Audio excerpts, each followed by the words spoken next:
Bonsoir, mesdames et messieurs, et bienvenue à cette deuxième séance de coaching pour les parents. Une belle collaboration entre Escouade Édu et la FCPQ, la Fédération des comités de parents du Québec. Je m'appelle Marius Bourgeois, je vais être votre coach pour ce soir. Je suis leader et coach chez Escouade Édu. Et ce soir, je suis en compagnie de parents qui sont avec moi dans le Zoom, qu'on va avoir la chance de rencontrer dans quelques instants, des gens engagés. On va parler de persévérance scolaire ce soir, c'est le thème. Plein de belles idées à s'échanger, des trucs, des stratégies pour appuyer nos enfants dans leur parcours scolaire, mais aussi dans la persévérance scolaire, un enjeu déterminant pour nos enfants. C'est tout un travail d'équipe, ces séances de coaching-là qu'on vous offre. Il y a toute une équipe technique qui est derrière tout ça. Donc, je suis en compagnie ce soir de mon cher collègue Stéphane Hunter et de mon cher collègue Mathieu Leroux, qui sont derrière les rideaux à la régie, qui s'assurent que tout fonctionne bien dans le Zoom et également dans Facebook.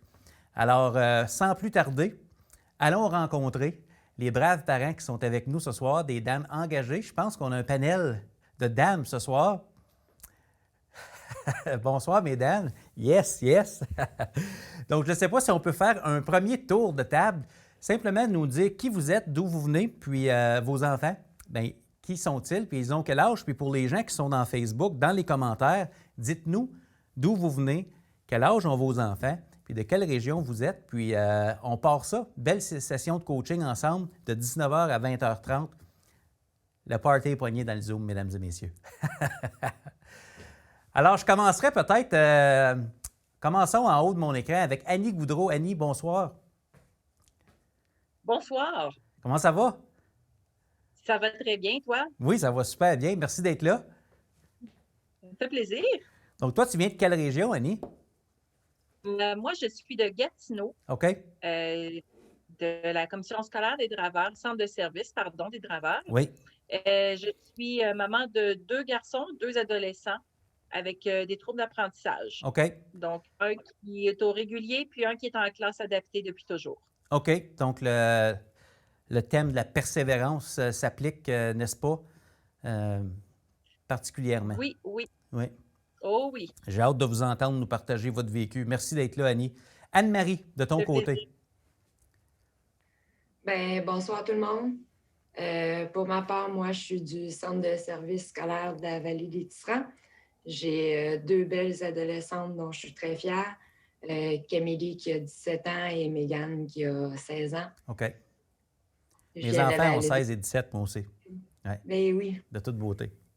Bienvenue, merci d'être là. Ça fait plaisir. On a aussi Mme Payne. Corinne, vous venez de quelle région?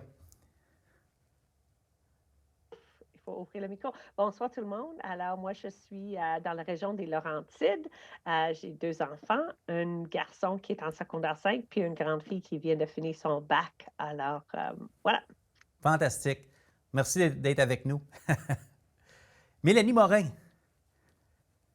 Bonjour, Marius. Yes, bonjour. Moi, je suis de la Abitibi. OK. Je suis de la commission scolaire du lac Abitibi. Et j'ai 2 garçons. OK. Un garçon de 16 ans qui a beaucoup de difficultés à l'école, puis pour qui c'est pas facile. OK. Mais on me le vante comme un grand persévérant. Extraordinaire. Puis j'ai un garçon de 12 ans en 6e année qui c'est pas facile. Il doit persévérer fort. OK. On va se donner des trucs, des stratégies ce soir, puis on va se raconter nos histoires. La théorie va prendre vie ce soir grâce à vous. Donc, j'ai vraiment hâte de vous entendre nous partager ça. Merci d'être là, Mélanie. On passe à une autre Mélanie, pas la même, la Violette. Comment ça va? Bonsoir. Bonsoir, Marius. Ça va bien, toi? Oui, ça va super. Donc, moi, je suis du centre de service de Saint-Hyacinthe. OK. Maman de 2 enfants, une grande fille de 12 ans en secondaire 1 qui a un TSA, mais qui fonctionne très bien au régulier, et un garçon de 9 ans en 4e année. J'ai des enfants qui ont de la facilité à l'école, et comme ils ont de la facilité, ils ont de la difficulté avec la persévérance, OK. de forcer un petit peu plus, de mettre l'effort supplémentaire parfois parce qu'ils ont cette facilité-là. Donc, c'est un autre défi, mais qui en reste un quand même là, dans la gestion du quotidien. OK. OK. Bien, fantastique. Des enfants à profil différent. Des parents qui viennent de se présenter, puis on n'a pas fini. Donc, c'est fantastique qu'on va être capable de voir de différents points de vue, de différents angles, qu'est-ce qu'on entend par persévérance scolaire, à quoi ça sert, comment on le vit également. Et puis, s'il y a une chose qui n'est pas dans notre zone de contrôle comme parents, c'est justement la persévérance de nos enfants. Hein. C'est comment on influence ça. Qu'est-ce qu'on peut faire pour influencer ça? Une bonne question à se poser. Stéphanie Dionne, bonsoir. Hey! Bonsoir! Comment ça va? Ça va super bien. Comment ça va, toi? Tu es en forme?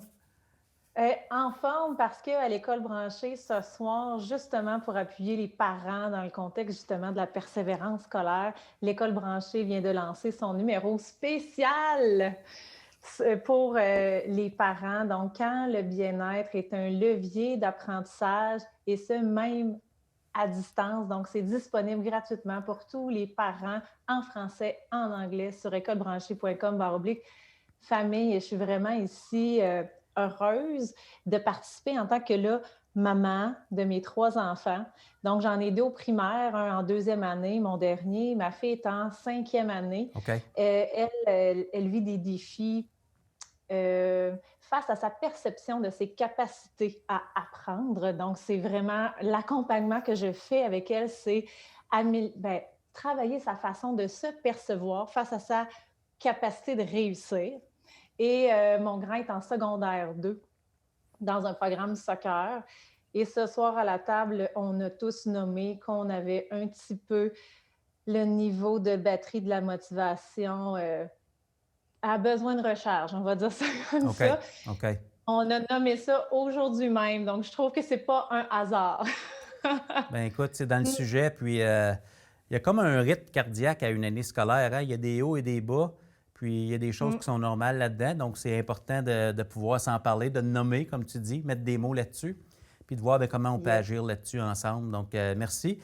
Tu viens de le mentionner, Stéphanie, tu fais partie de l'école branchée. On a un beau visuel, puis je pense que parce que tu en parles, affichons-le maintenant, puis on pourrait partager le lien directement dans le Zoom, mais aussi dans le Facebook Live. Si vous voulez télécharger ce numéro tout à fait fantastique pour les parents, c'est facile. écolebranchée.com/famille. Vous n'avez qu'à appuyer sur « Télécharger ». Et puis, c'est pas long que vous avez ça dans votre boîte de réception. C'est de toute beauté. Alors, un numéro à consulter, des idées qui vont venir appuyer les idées qu'on aborde ensemble ce soir. Et c'est, je le rappelle, exprès pour les parents. Alors, chapeau pour votre travail. Il n'est pas juste bon, il est beau. Votre magazine. J'ai le goût de le lire, tu sais, là. Bravo. On continue notre tour de table avec Stéphanie Powers. Bonsoir, Stéphanie.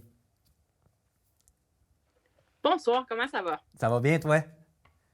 Ça va super bien. Écoute, moi, je suis la maman de 2. Un grand, une mini. Elle a 10 ans. C'est ce que moi, j'appelle une spéciale du chef. Pizza toute garnie, bacon olive, TDAH de l'enfer.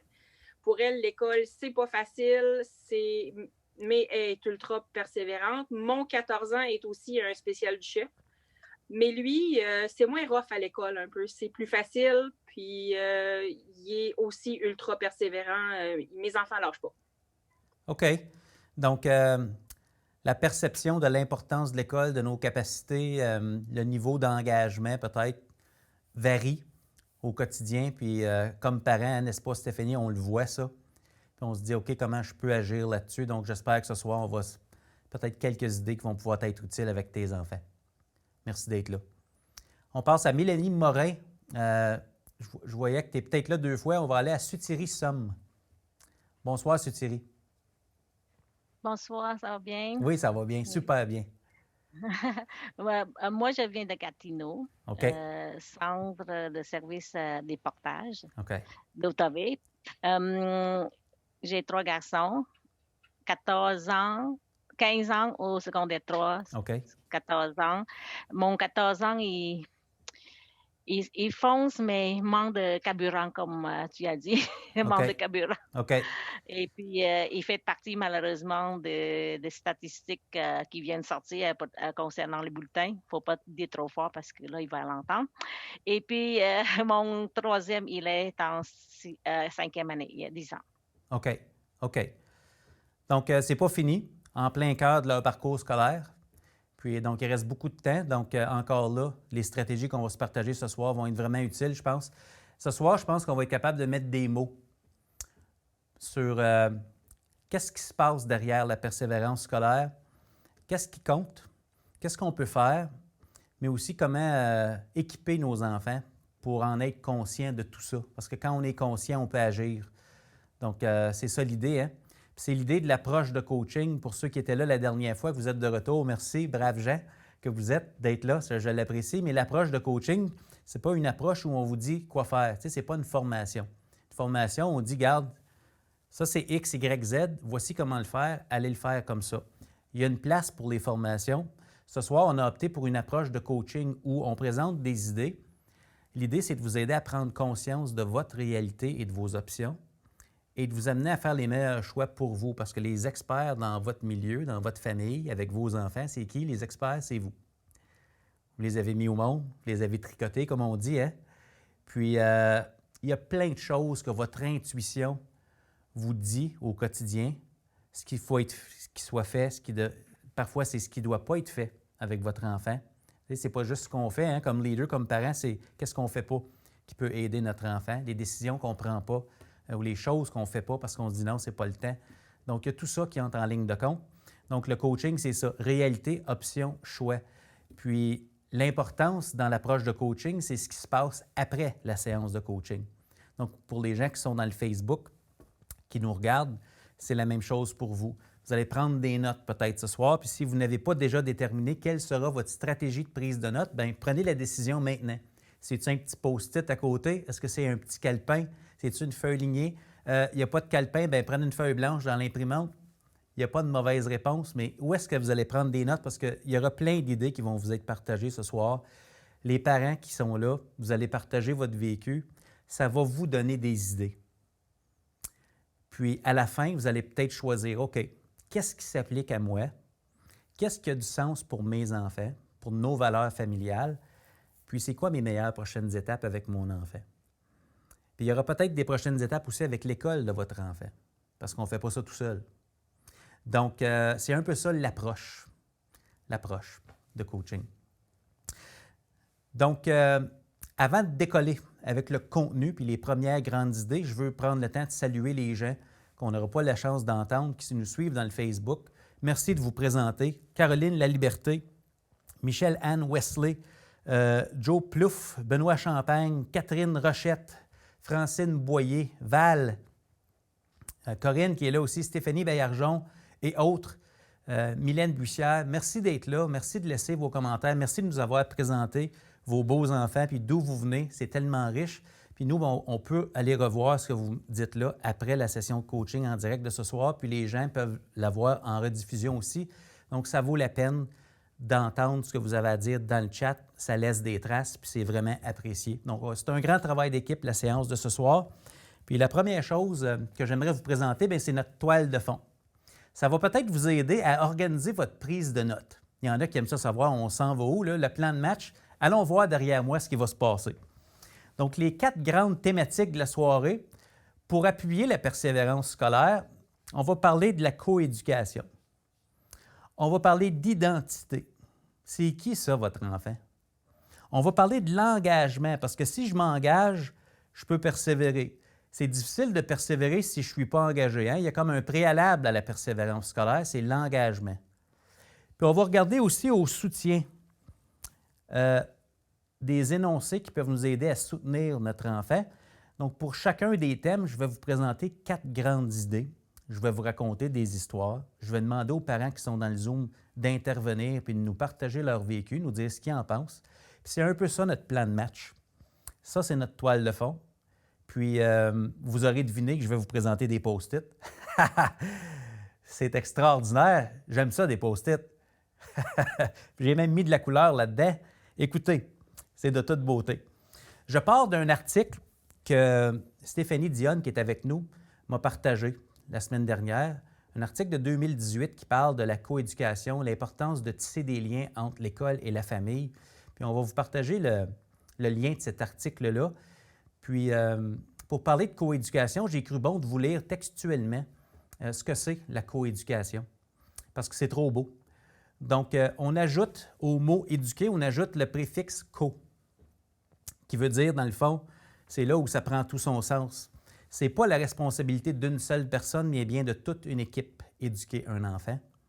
Puis une équipe qui veille au bien-être des enfants afin qu'ils puissent se développer de façon globale. Ça veut dire pas juste en maths, pas juste en histoire, pas juste au soccer parce qu'on aime ça, de façon globale, n'est-ce pas? Puis cette équipe est composée du personnel de l'école, en plus des membres de la famille, et même de toute la communauté. Plus on avance en 2021, l'importance de la communauté. L'interdépendance, s'il y a une chose qu'on a appris dans la pandémie, c'est que nous sommes interdépendants. Puis je pense que si on veut espérer un développement global de nos enfants, la communauté a aussi un rôle à jouer dans cette coéducation-là. Les employeurs, les amis de la famille, vous me suivez? On est tous ensemble là-dedans. Merci Stéphanie de le dire dans le chat.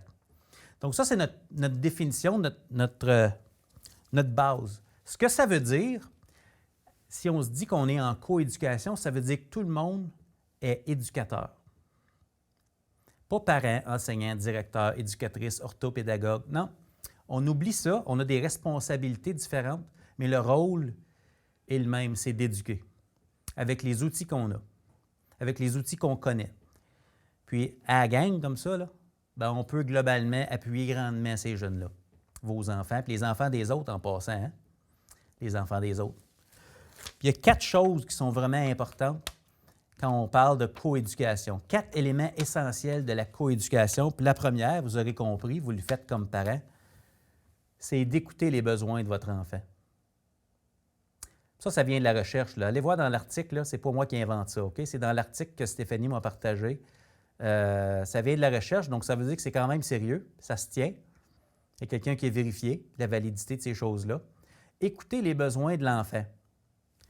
Pour aider, on commence par écouter. C'est drôle, hein? Parce que quand on fait une recherche dans Google pour des images d'une personne qui a le rôle d'éduquer, c'est la personne qui est debout devant la classe puis qui parle.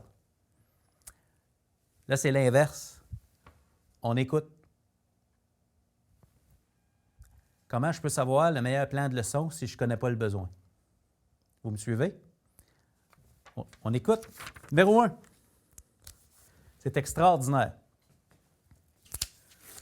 Le deuxième, puis j'en ai parlé quand je vous ai parlé, pour ceux qui étaient là au webinaire, sur la pédagogie d'aujourd'hui. Je vous ai raconté un peu l'histoire de ma fille Juliette quand elle a commencé à faire du vélo. Le respect de l'évolution. Chacun son rythme. Combien de fois un enfant doit-il tomber et se relever avant d'apprendre à marcher? Bien, c'est jusqu'à ce que. Jusqu'à ce que. Le respect de l'évolution. Quand on parle de développement global d'un enfant, on se dit, est-ce que mon enfant progresse? La trajectoire, dernière session de coaching, on a parlé de ça, la trajectoire. Pas juste la performance.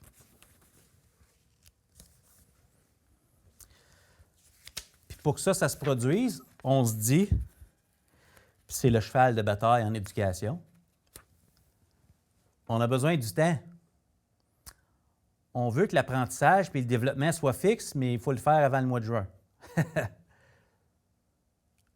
La seule contrainte qu'on a, c'est le temps. Comment on le gère, ça nous appartient.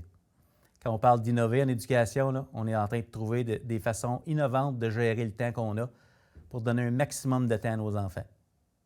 Maximum de temps et de soutien.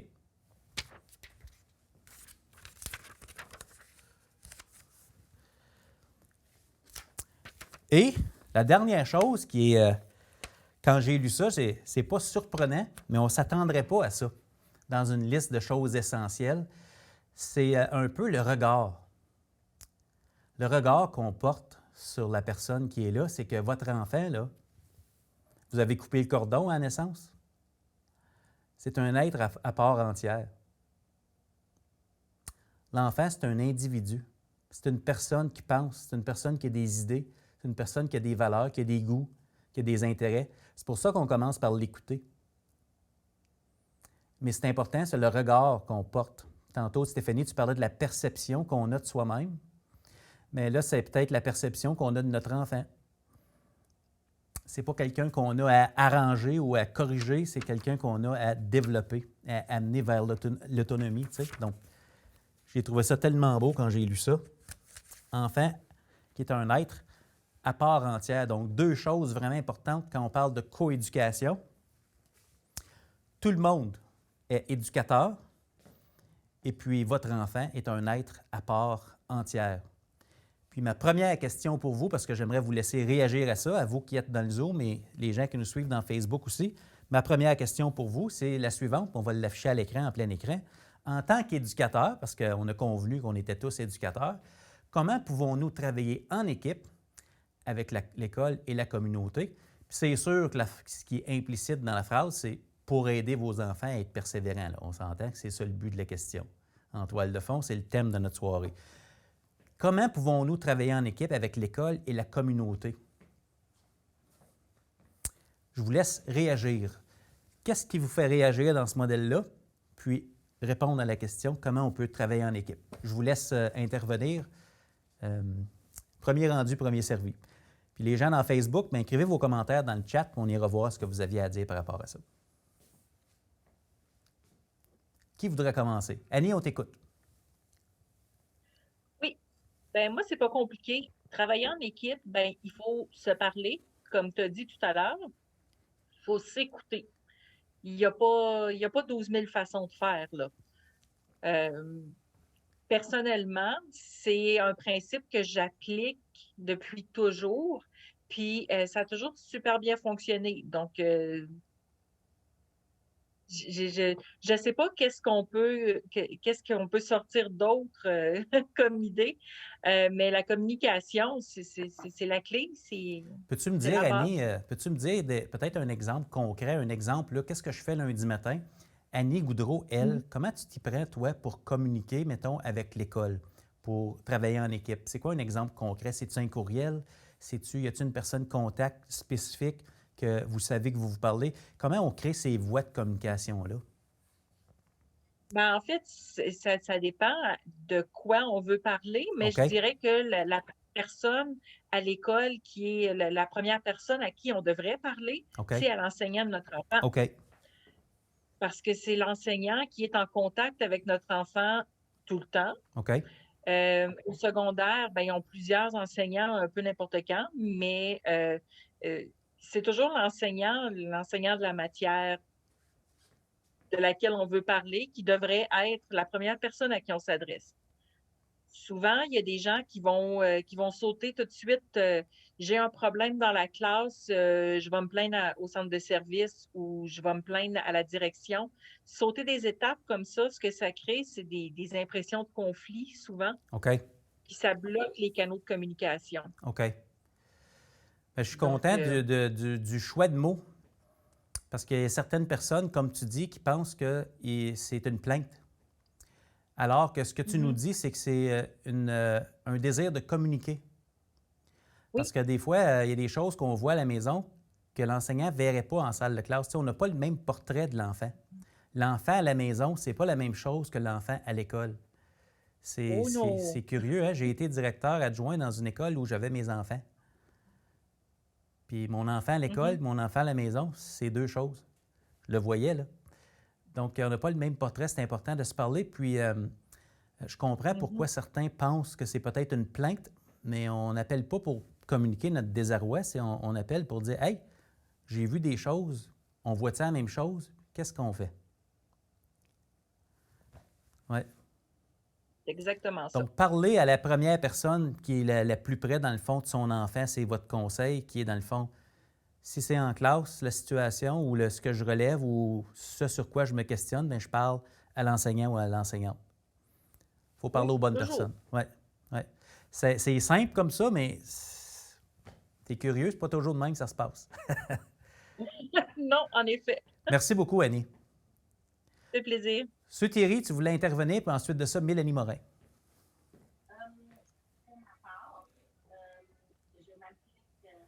On ne t'entend pas très bien, Sue Thierry. Est-ce que ton microphone est activé? Ah, OK, voilà. Oui, c'est parce que je l'ai monté. OK. Pour ma part, je suis impliquée dans plusieurs activités. Oui. Je suis dans le comité des parents. J'assiste à toutes les rencontres possibles quand il y a des rencontres. Oui. Je fais le contact avec les professeurs. Justement, je viens d'en faire un cet après-midi, ce soir. Là. OK. Puis, justement, j'ai utilisé les questions que tu avais données hier. Et puis, là, on a fait des stratégies pour... Ça a bien été. On a fait des stratégies pour aider mon enfant. Et puis, c'est ça, c'est des petits trucs, là, si on veut, que je mets en application. Mais travailler en équipe, c'est d'être constant, d'être à l'écoute. Quand j'ai un courriel, là, il y a un courriel, puis là, je lis. Si je dois répondre tout de suite, je réponds tout de suite. Donc, c'est toujours en communication constante avec l'école, peu importe c'est quel sujet, puis même si c'est un retard, peu importe, parce que on veut savoir pourquoi mon enfant est en retard. Je vais les voir, puis là, je vais répondre à la question de l'école, pourquoi l'enfant est en retard. Donc, c'est des suivis, des petits suivis comme ça que je fais constamment avec les profs de l'école. Voilà. C'est tellement important de relever ces signes-là parce que ça peut être des petits signes de désengagement si c'est répété. Un retard parce que j'ai oublié, c'est une chose. Un retard parce que j'ai pas le goût. Puis si on relève le pattern, on se dit « Ah, il y a peut-être quelque chose. » Puis là, il faut aller voir ce qu'il y a derrière. C'est pas le retard, c'est qu'est-ce qui cause le retard. Puis quand on a cette information-là, là, on peut agir. Tellement important. Bravo à toi, Thierry, d'avoir utilisé les questions, les stratégies. Yes, c'est de toute beauté. C'est là que je parle de l'interdépendance. On ne peut pas atteindre l'objectif du développement global de notre enfant tout seul. Je ne peux pas atteindre l'objectif tout seul. Je suis dépendant de l'école. Si l'école atteint l'objectif, moi, je peux atteindre l'objectif. C'est ensemble. C'est ça le travail d'équipe. Sinon, c'est des individus. C'est comme courir un marathon, tu sais. Je cours un marathon, tout le monde veut finir le marathon, mais je peux finir le marathon tout seul, je n'ai pas besoin des autres. Ça, c'est pas travailler en équipe. Pourtant, on est prêt, on travaille fort, on a chaud. Non. Vous me suivez? Gagner le Super Bowl, c'est un travail d'équipe. Il n'y a pas un individu qui peut gagner le Super Bowl tout seul, ça prend l'équipe. Même chose avec votre enfant. Donc, c'est pour ça qu'on se parle, c'est pour ça qu'on s'échange ces stratégies-là. Mélanie Morin, tu avais levé la main tantôt. Oui. Ben, écoute, Marius, moi, j'adore la communication, mais il faut aussi le respect.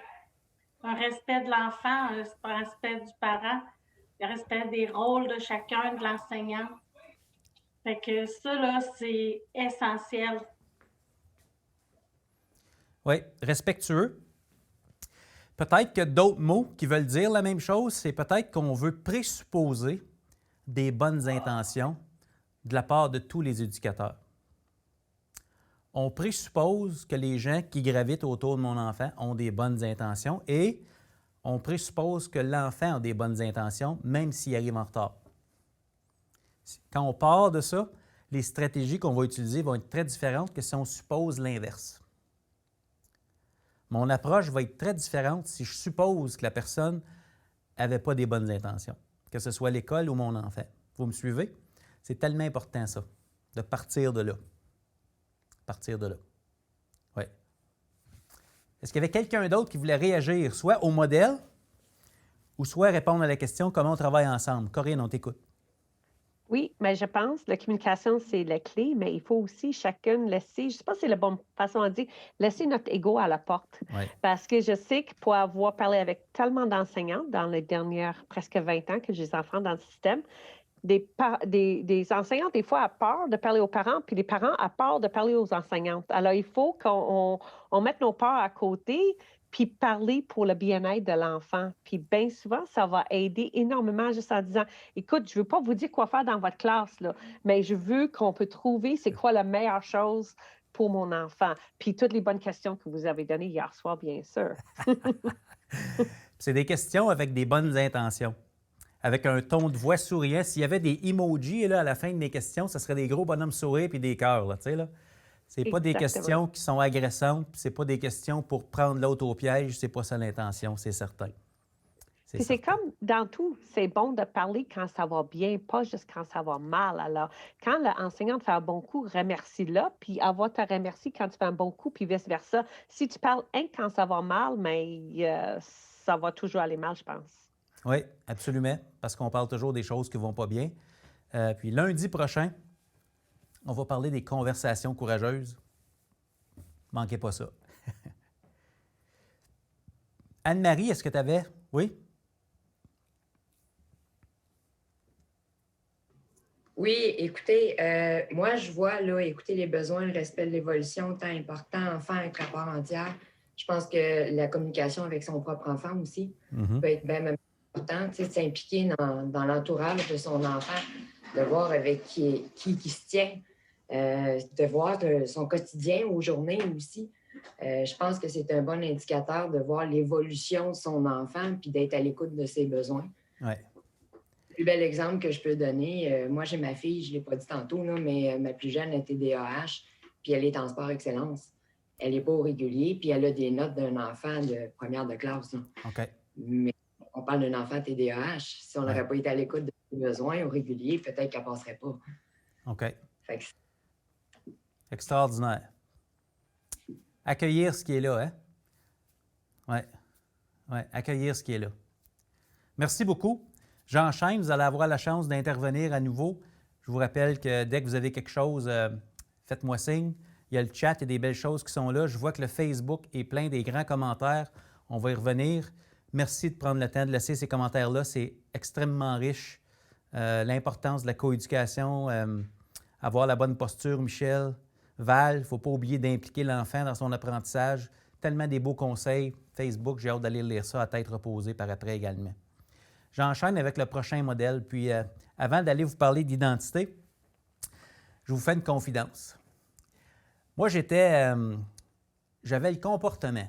J'avais le comportement d'un décrocheur, pas au secondaire. Moi, c'est à l'université. Pour une raison que j'ignorais à ce moment-là, ça n'avait pas de sens pour moi. Puis un soir, j'avais pris une année sabbatique.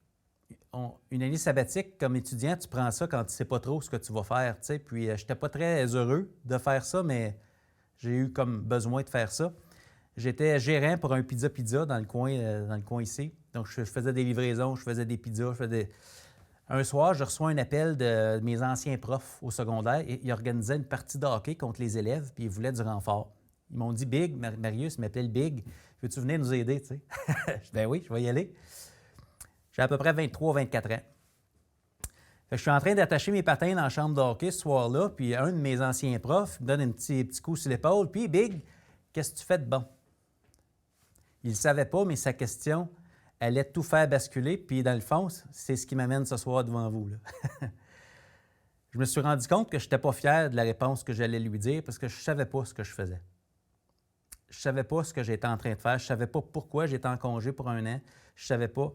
Je savais que je n'étais pas fier de moi. Fait que j'ai donné la réponse classique et je suis en année sabbatique, comme si c'était une bonne chose, là, puis que c'était constructif. Puis j'ai regardé autour de la chambre, j'ai vu mes anciens profs, puis je me suis dit, hey, je pourrais faire partie de la gang pour vrai. Puis ce soir-là, j'ai décidé. J'ai pris la décision que j'allais devenir un enseignant. C'est ce soir-là que ça s'est passé dans la chambre de hockey, quand un adulte de ma communauté, si on fait le lien avec la coéducation, m'a posé une question. Qu'est-ce que tu fais de bon? Puis, la réponse m'est venue. Puis c'est drôle, hein, parce que pas longtemps après ça, la vie m'a envoyé tout ce dont j'avais besoin pour réussir. J'ai rencontré ma femme, ma future femme, pas longtemps après ça. Ça a déboulé, marié, enfant, enseignant.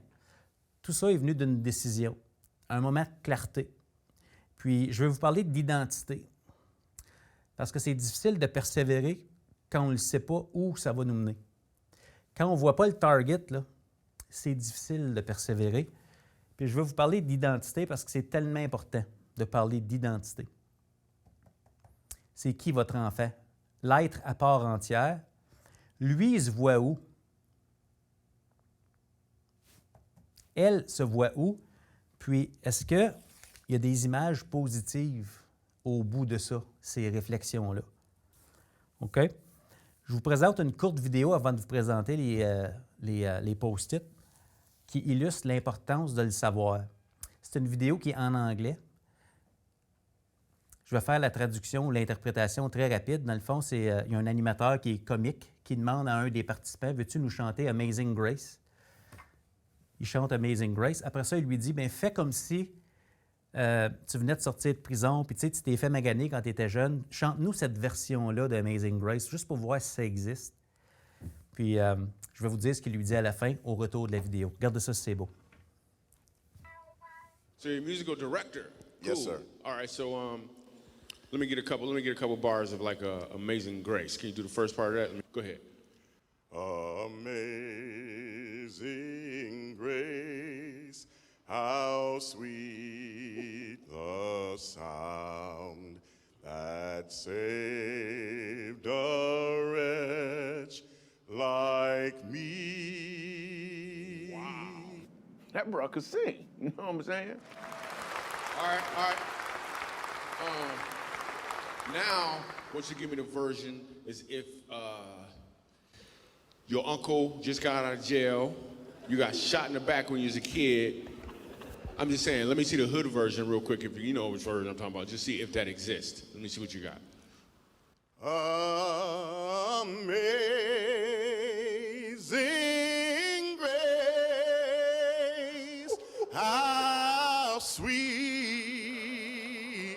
the sound that saved a wretch like me. I once was lost, but now, right now I'm found. Was blind, but now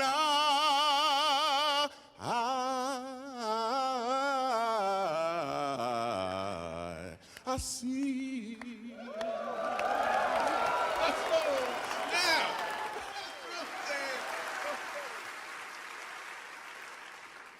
Okay. Here's what I want you to catch. The first time I asked him to sing, he knew what he was doing. The second time, he knew why he was doing it. When you know your why, your what becomes more impactful because you're walking towards or in your purpose. Wow! C'est beau, hein?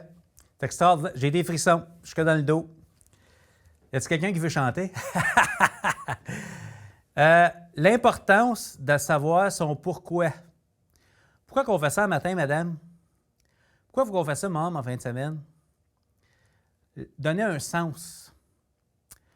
J'avais écrit un billet de blog à un moment donné. Et si on était des marqueurs de relations dans la vie de ces jeunes-là? Les marqueurs de relations, c'est des petites choses qui donnent tout leur sens à un texte. Hein?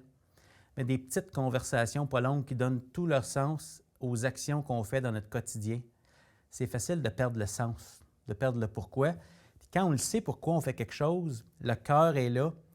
La chanson, c'était la même, mais ce n'était pas la même chanson. Vous me suivez, ce qu'on vient d'entendre. Et vous avez sûrement des exemples dans votre vie de journées où vous étiez au travail, que le cœur était là. Vous saviez ce que vous faisiez, mais vous saviez pourquoi. Puis il y a d'autres moments dans notre vie où on est en train de faire quelque chose, on le savait comment le faire. Puis quand le cœur n'est pas là, le résultat n'est pas le même et on a moins le goût de ça. Même si tous les adultes dans notre vie nous disent que c'est important pour plus tard. Et pourtant, on est au présent. On n'est pas plus tard. On est là. Hein, on est le 16 février. Donc, vers quoi on veut que nos jeunes persévèrent? Ça ne peut pas être juste des meilleures notes au bulletin. Ça vous motive-tu, ça? Il n'y a jamais personne qui m'a demandé mes notes depuis que je suis conférencier. T'as quoi tes notes en maths? Vous me suivez? C'est pas ça, c'est qui on devient. Puis peut-être que ce qu'on essaie d'amener dans les écoles de plus en plus, c'est drôle, je suis en train d'écrire un livre à ce sujet-là présentement, c'est on veut amener le savoir-devenir. Tu sais, à l'école, il y a le savoir, il y a le savoir-être, puis il y a le savoir-faire. Puis Puis je pense que de plus en plus, parce que ce soir, on parle de coéducation et de développement global, on veut enseigner à nos enfants à savoir devenir. Savoir devenir. Parce qu'on persévère, parce que tous les jours, on devient. C'est une question d'identité. Qui est-ce qu'on est? Comment on se voit? Puis la première question peut-être à se poser, puis amener votre enfant à se poser, c'est super important quand on pense à pourquoi je vais à l'école, pourquoi je veux un emploi à temps partiel, pourquoi je joue au soccer, tu sais, tout ça, là, c'est dans le fond, qui suis-je? Pas une grosse question philosophique pour faire une dissertation explicative de 32 pages, c'est qui suis-je? Quels sont mes talents? Quelles sont mes forces? C'est quoi mon profil? C'est quoi mes prédispositions? Comment je vais contribuer, dans le fond, à la communauté? C'est quoi ma place? Je fit où? Hein? Qui suis-je comme personne? C'est pour ça qu'en coéducation, on va écouter les besoins en premier. Parce que la question la plus importante, c'est qui le jeune qui est là, de l'autre côté? La deuxième question dans ce modèle-là, c'est dans le fond, quelles sont mes possibilités? Puis c'est là que je vous dirais, il faut faire attention en tant qu'éducateur. Je ne parle pas de parents, d'école ou de communauté, je parle de tout le monde confondu, de ne pas mettre des limites là-dessus. Notre tâche, c'est d'être des faiseurs de possible. Quand nos enfants nous disent des choses qui les intéressent, des fois on ne voit pas à quel point, on ne voit pas comment ils pourraient gagner leur vie avec ça. Fait que des fois, on dit « ouais, ça, c'est pas sérieux ». Ou ça, tu n'auras pas de job avec ça, fait que pourquoi tu irais là-dedans? T'sais? Donc, je pense qu'il faut être conscient que nos jeunes sont en devenir. Et puis quand ils nous arrivent avec des idées, est-ce qu'on est l'adulte qui va les relancer, qui vont vouloir en savoir plus? Ou est-ce qu'on est toujours pratico-pratique puis qu'on dit, bien, comment tu vas payer ta maison? Quelles sont mes possibilités?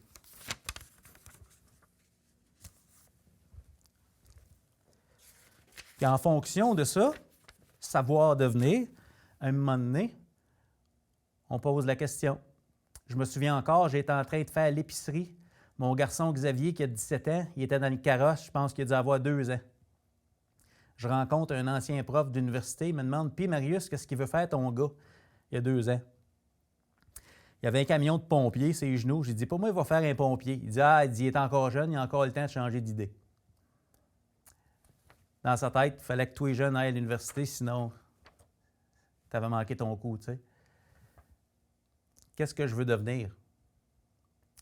Vous me suivez? Nos enfants vont nous le dire.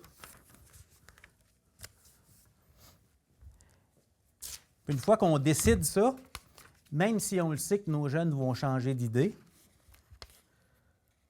même si on le sait qu'ils vont changer et ça va évoluer, bien, on leur enseigne, bien, quand tu veux quelque chose, c'est quoi que tu fais pour l'atteindre? Bien, c'est quoi ton plan? Parce que dans la vie, on n'a rien pour rien. Vous le savez, comme adulte, là, ce que vous avez, votre maison, votre logement, là, si vous avez ça, là, c'est vous qui l'avez gagné. Ma mère appelait ça se tenir debout. Il faut que tu apprennes à te tenir debout. Puis pour te tenir, bien, ça te prend un plan. Pas un gros plan, là. Mais tu veux ça, qu'est-ce que tu vas faire? Ça ressemble à quoi?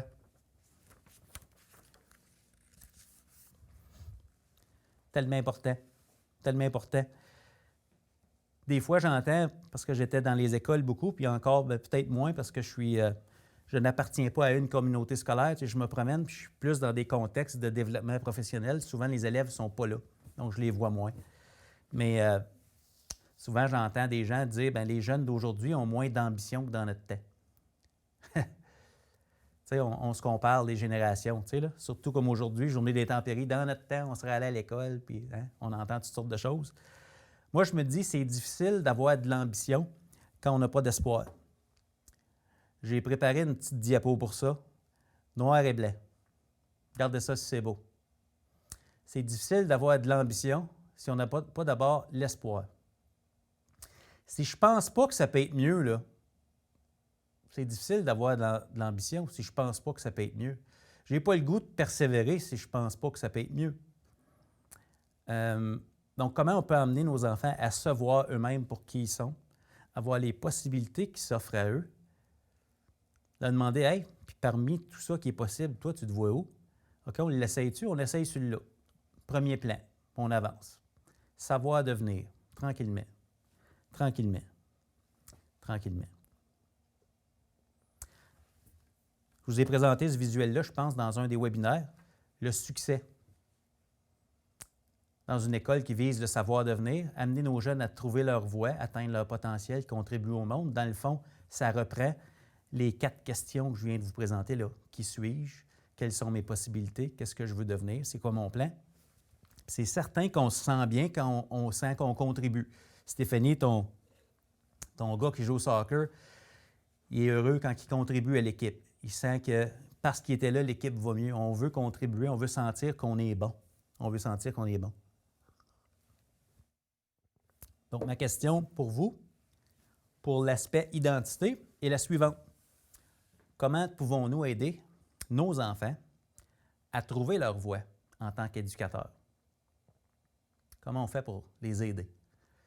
Avez-vous des stratégies par rapport à ça? Je vous laisse réagir. Oui, Stéphanie.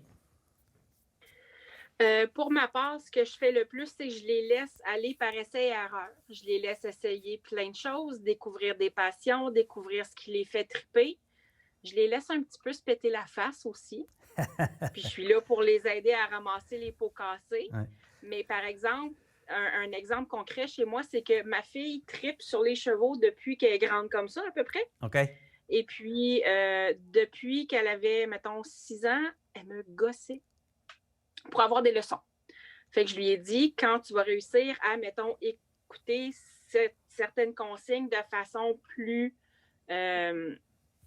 spontanée et presque permanente, okay. Maman va te payer une leçon pour voir si tu aimes ça. Okay. Mais ce qu'elle s'est mise à faire à ce moment-là, c'est qu'elle a ramassé tous les livres, tous les magazines, tout ce qu'elle pouvait lire, toutes les émissions qu'elle pouvait regarder à propos des chevaux.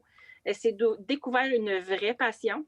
Ma fille, ça fait 2 ans qu'elle fait de l'équitation à raison d'une fois aux 2 semaines. Elle a fait de la voltige et elle a demandé aux filles qui ont l'écurie si, quand elle serait assez grande, elle pourrait aller travailler là et okay. lui ont promis qu'ils allaient l'engager quand elle aurait 14 ans. Fait qu'elle, elle sait déjà où elle s'en va. Parce que je l'ai laissé tester quelque chose. Oui. Donc là, elle est en train de goûter à ce que c'est quand on suit un désir. Puis si elle change d'idée à 14 ans, il n'y a pas de stress là. Mais elle est en train d'apprendre qu'elle a le droit de suivre ses intérêts et ses passions. Il y a une place pour ça. Il y a une place pour elle. C'est ça. C'est de toute beauté. Exactement.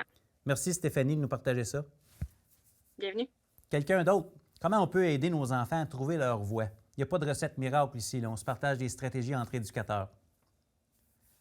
Comment on s'y prend pour les aider?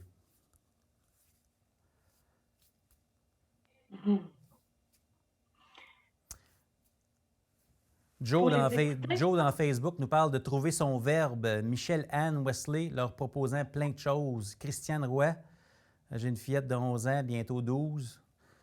Commentaire qui est en train de se terminer. OK. Mélanie, tu voulais intervenir? Ben, tu sais, je pense que ce que j'entends, Stéphanie disait, il faut leur laisser la place, il faut les laisser s'exprimer. Tu sais, moi, j'ai un passionné de hockey. Lui, là, il ne vit que pour ça. Avoir des gens autour de lui, marquer des buts, être la petite vedette. Fait que, écoute, tu sais, je le laisse aller. Amuse-toi, mon chéri, puis c'est juste ça que je peux faire. Là. J'en ai un autre qui va être chauffeur de train. Il n'y a pas d'école de train chez nous. Je ne sais pas quoi faire. C'est qu'il s'imagine des choses, il y a de l'ambition. Puis là, ben, dans le fond, ce qu'on leur montre quand on accueille ces choses-là, c'est qu'ils peuvent nous partager ces choses-là, puis qu'on peut rêver avec eux. Puis on les amène à voir un portrait global des choses. Des fois, les enfants ne voient pas certaines choses. Donc, c'est de voir, ça implique quoi ça, travailler avec des chevaux? Ça implique quoi ça, conduire un train? Ça se fait-tu? C'est où? Ça ouvre les discussions, puis on bâtit la capacité. Nos enfants n'ont pas notre vécu, tu sais, donc des fois, ils nous disent des choses. On voit plein de choses qui peuvent ressembler à des barrières. ou à des impossibles. Donc, je pense qu'en ayant la discussion avec eux, ça nous aide à les équiper, à voir plus large un petit peu, puis à comprendre qu'ils peuvent toujours venir nous voir avec ces choses-là. Des fois, ils ont peur de notre réaction, nos enfants. Hein? Des fois, ils savent ce qu'on va dire avant de venir nous voir. Tu sais. Stéphanie Dionne, ensuite, Corinne. Vas-y. Il y avait Annie qui avait levé sa main. Oui, avant. OK. Je suis désolé, j'ai pas... OK, Annie, vas-y. Il n'y a pas de problème. J'avais pas vu ta En main. fait, moi, ce que je voulais dire, c'est qu'il faut arrêter d'avoir peur aussi en tant que parent. Dans le sens que souvent, on va empêcher nos enfants d'essayer des choses parce que nous, on a peur. J'ai l'exemple, entre autres, mon plus vieux, lui, c'est un manuel. Il aime ça, jouer avec des marteaux, avec des clous, construire des choses. Fait que des fois, il m'arrive, puis il me dit, Maman, j'ai une idée, j'ai besoin de marteaux, d'une scie, puis de clous. Je suis pas convaincue, là. Tu sais, moi, je l'ai laissé jouer avec des instruments, des choses comme ça, mais à un moment donné, je me suis dit, OK, on va le laisser explorer. Au pire, il va se blesser, puis on va le guérir, puis il va apprendre. Tu sais.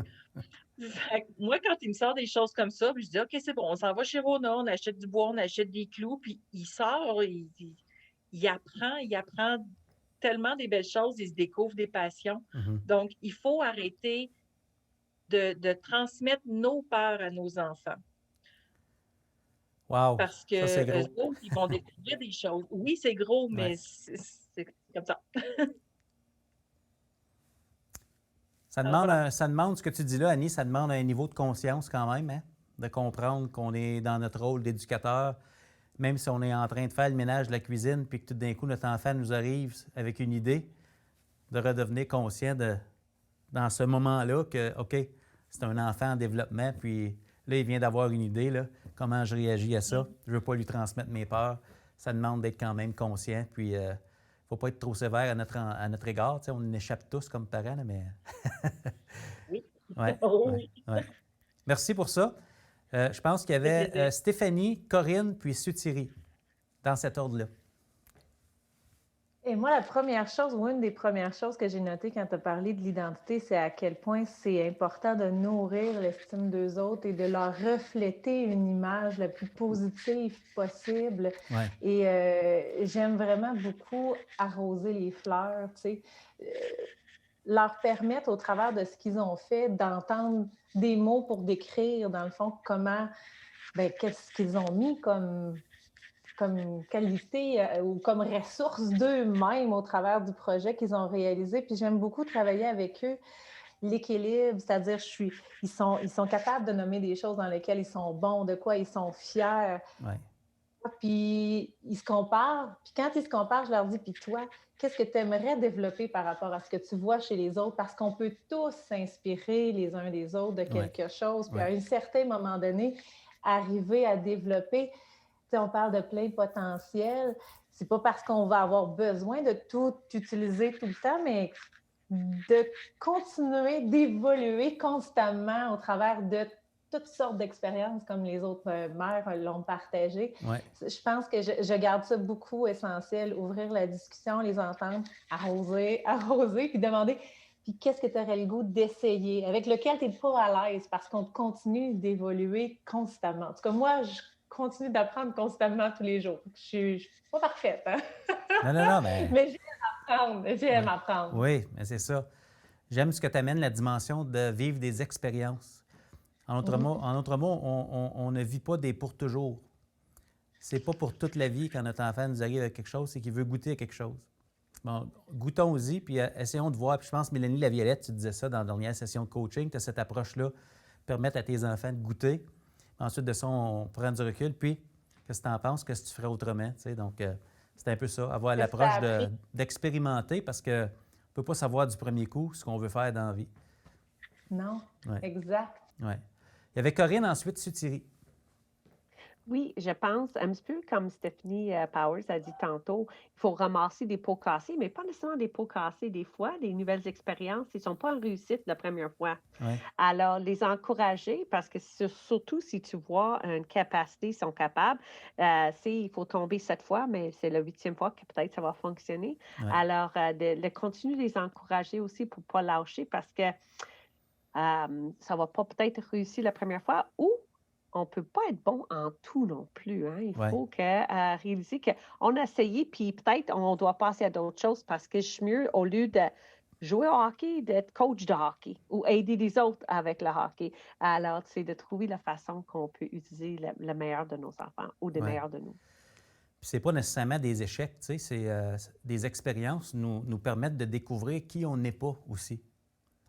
Ça, c'est important parce que des fois, c'est un processus d'élimination. Tu sais, si on vous demandait à votre enfant qu'est-ce que vous voulez ou si je vous demandais à vous comme adulte, c'est quoi que vous voulez dans les prochains mois qui se passent dans votre vie, c'est difficile de savoir ce qu'on veut. Des fois, on sait plus qu'est-ce qu'on veut plus. Ça, je veux pas ça. Ça, j'ai goûté à ça, ça, j'en veux plus. Puis des fois, ce qui reste, ben c'est nous. Puis c'est difficile de mettre des mots là-dessus. Donc, c'est important que nos jeunes goûtent à différentes choses. Puis même s'ils ne sont pas faits pour ça, bien, ils apprennent qui ils sont à travers ça et qui ils ne sont pas. Tellement important. Thierry, merci de ta patience. Mes enfants sont un peu plus... ils sont des âmes solitaires. Ils sont toujours dans les livres. OK. Alors, c'est nous, comme parents, on donne des idées, dire essaye ci, essaye ça, puis ils les amène à faire des différentes choses, puis les montrer, puis s'ils aiment quelque chose, on les soutient dans ce processus-là. Mais je viens de prendre conscience de quelque chose, la première question là, qui je suis, pourquoi? Un de mes enfants, là, il pose toujours pourquoi. Si je dis, on sort faire l'exercice extérieur, je dis pourquoi? Alors là, la prochaine fois qu'il me pose cette question-là, je vais réfléchir davantage pour lui répondre pourquoi on sort, pourquoi on fait ci, on fait ça. Parce que je viens de voir que peut-être j'ai manqué mon petit coup, là, que j'ai pas bien répondu à ces questions. Donc, c'est peut-être d'avoir des trucs des autres parents puis de suivre les formations ou les coachings comme ça pour avoir des idées, pour bien répondre aux questions des enfants. Ça aide aussi. Merci. Ça me fait vraiment plaisir, puis ça me donne une idée. Tu sais, des fois, on aide, nous aussi, nos enfants à découvrir qui ils sont. Des fois, ils ne se rendent pas compte parce qu'ils ne se comparent pas nécessairement aux autres, puis ils n'ont peut-être pas les mots pour répondre à la question qui je suis. Je vous donne un exemple concret. Mon garçon qui aime ça donner des cadeaux à ses petits cousins, ses petites cousines, à sa grand-mère. Il donne des cadeaux. Puis à un moment donné, on lui dit « Hey, Xav », il s'appelle Xavier, t'as un grand cœur, un gars, t'es généreux. Puis il a pris une pause, il a dit « Ah oui, il dit « Ben oui, je suis généreux. » Lui, il ne s'était pas rendu compte de ça. Des fois, avec l'adulte qui l'accompagne, on découvre qui on est par les mots que les adultes mettent sur nos choix quotidiens. Tu es généreux. Ah, je suis une personne généreuse. Puis quand on accepte une identité, bien, on continue à l'affirmer parce que ça nous donne du positif. Hey, les gens réagissent bien quand je suis qui je suis. Je veux continuer à être généreux. Ça me donne le goût de continuer. Le positif. Ça me fait penser à ça, Thierry, ce que tu as dit. Donc, je trouve ça intéressant. Un beau filon. Merci aux gens dans Facebook. Joe, très beau commentaire. Michel Anne également. Puis j'avais vu Val aussi qui avait laissé un commentaire. Merci pour vos beaux commentaires dans Facebook également. J'enchaîne, je gère le temps. Vous êtes extraordinaires. Mardi soir, 16 février, on a-tu du fun dans le Zoom ou quoi? On enchaîne au prochain cadran. Je vais vous parler d'engagement parce que c'est difficile de parler de persévérance si au départ, il n'y a pas d'engagement. Puis je veux vous partager, c'est un modèle qui vient de Robert Marzano, un chercheur reconnu en éducation, qui a publié, je pense, en 2010, un document qui s'intitule « The Highly Engaged Classroom », la salle de classe où les élèves sont engagés. Et puis, c'est un modèle qui tourne autour des 4 questions que je vais vous présenter. OK? Alors, voici. Première question que l'élève se pose quand il se présente en salle de classe, c'est la suivante. Peut-être qu'ils ne sont pas conscients de ça, mais les émotions prennent toute la place. En d'autres mots, comment ils se sentent quand ils arrivent en classe, ça a un lien direct avec leur niveau d'engagement. Est-ce qu'ils ont des émotions positives et est-ce qu'ils sont à l'aise dans l'environnement numérique ou physique dans lequel ils se trouvent? Comment je me sens ici? Qu'est-ce qu'il y a dans mon orange? Vous vous souvenez de l'orange, la métaphore de l'orange? Qu'est-ce qu'il y a dans mon orange? Mais aussi, ce qui est en dehors de moi, c'est du positif, ça. Est-ce que je sens que je peux être qui je suis dans cet environnement-là? Est-ce que c'est sécuritaire? C'est gros. C'est pour ça que les écoles travaillent fort pour le climat scolaire positif. Ça commence là.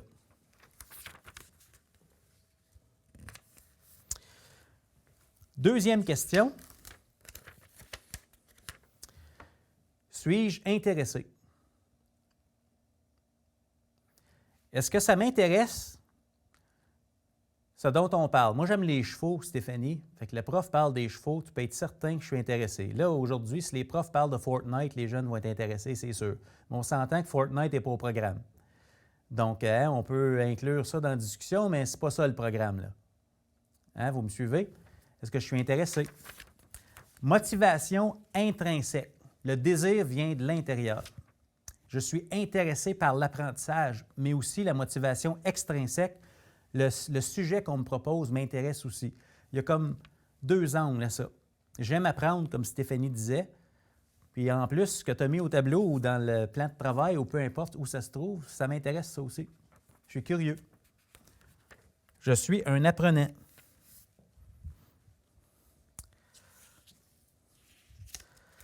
La prochaine question nous ramène peut-être au sens et à la pertinence. C'est important, ça. La vraie question que les jeunes disent, c'est « ça compte-tu, ça? » Pourquoi qu'on apprend ça? Puis la réponse, c'est pas « oui, c'est important parce que c'est sur l'évaluation de vendredi ». Ça, c'est pas, ça ne qualifie pas comme important. C'est « comment ça va me servir dans la vie, ça? » À quoi ça sert, ça? Comment ça s'est rendu dans le programme qui fait qu'en secondaire 3, on m'enseigne ça? Puis ça, bien, ça en prend des pourquoi. Puis en passant, si les parents peuvent poser des questions à l'école, l'enfant peut aussi poser des questions à l'enseignant. Pourquoi on apprend ça? Puis je pense que c'est dans notre devoir d'être capable de répondre pourquoi on enseigne ça. Il faut les trouver, les raisons. Parce qu'on veut proposer des tâches authentiques, en d'autres mots, des tâches contextualisées. Bien, le pourquoi est dans les contextes. On trouve le contexte du contenu, on trouve le pourquoi. C'est important d'en fournir. C'est un signe d'engagement de la part des élèves. Est-ce que c'est important? Oui. Puis est-ce que c'est important? Oui, ça va t'aider. Ça, ce que je t'enseigne aujourd'hui, ça va t'aider à devenir. On peut-tu faire ce lien-là?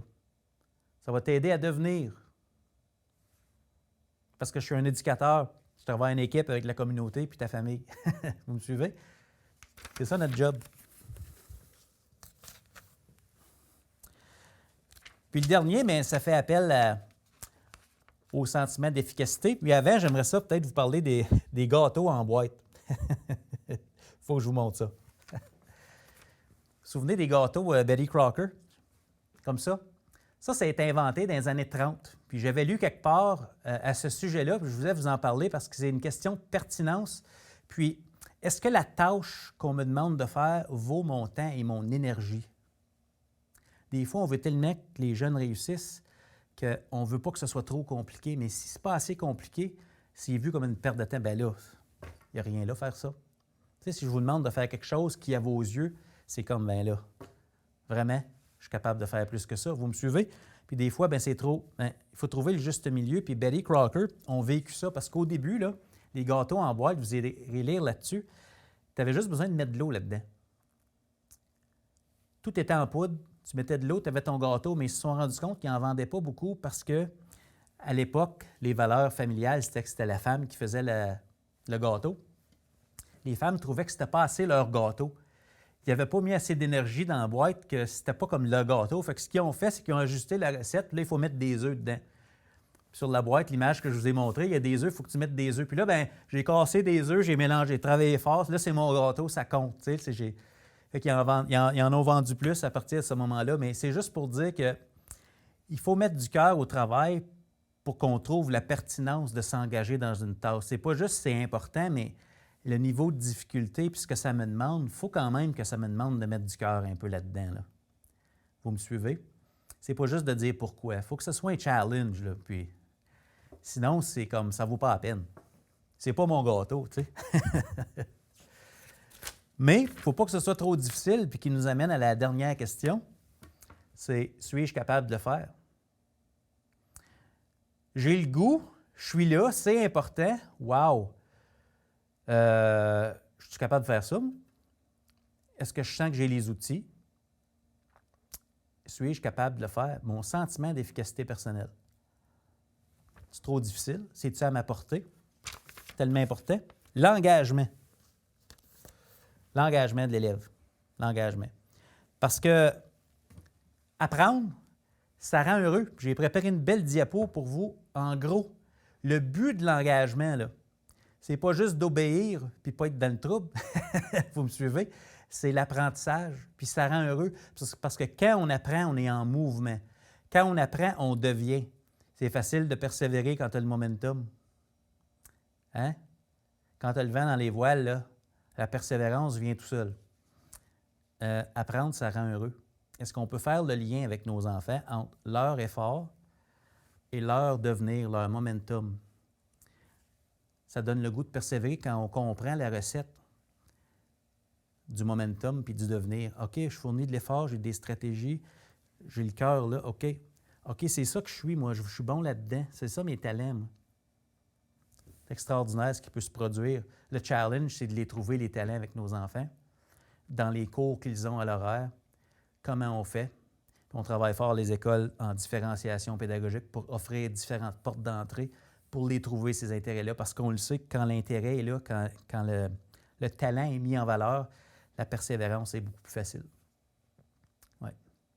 Pas toujours facile à trouver.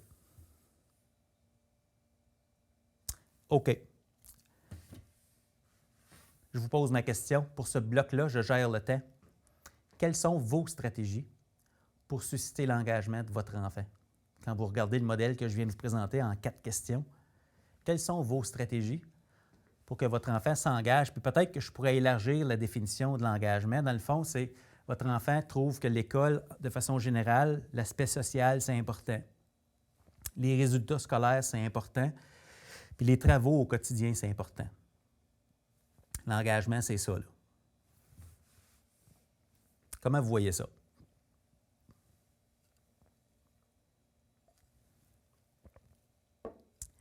Comment on fait pour susciter l'engagement de notre enfant?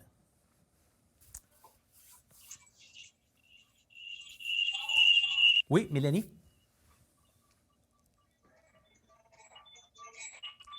J'ai vu une main. Je ne sais pas si c'était une main ou si c'était des applaudissements.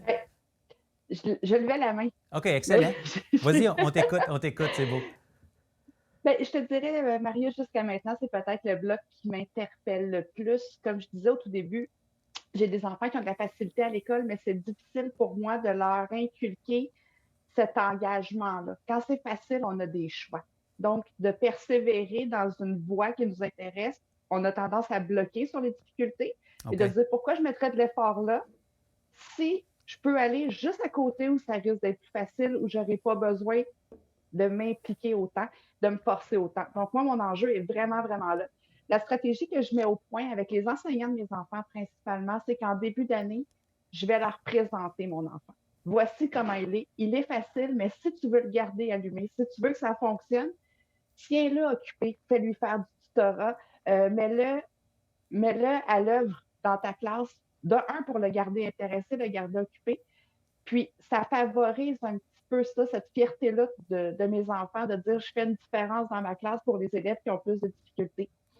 Mais au quotidien, quand ils reviennent chez nous, c'est pas toujours évident de leur faire comprendre l'impact de leur choix de ne pas s'investir dans ce qu'ils font, parce qu'à 9 ans, à 10 ans, à 12 ans, ton avenir, c'est loin, c'est abstrait. Ouais. Puis, c'est difficile de leur faire comprendre de quelle façon le choix qu'ils font aujourd'hui va impacter dans 10 ans, quand ça sera le temps de faire des choix de vie, là.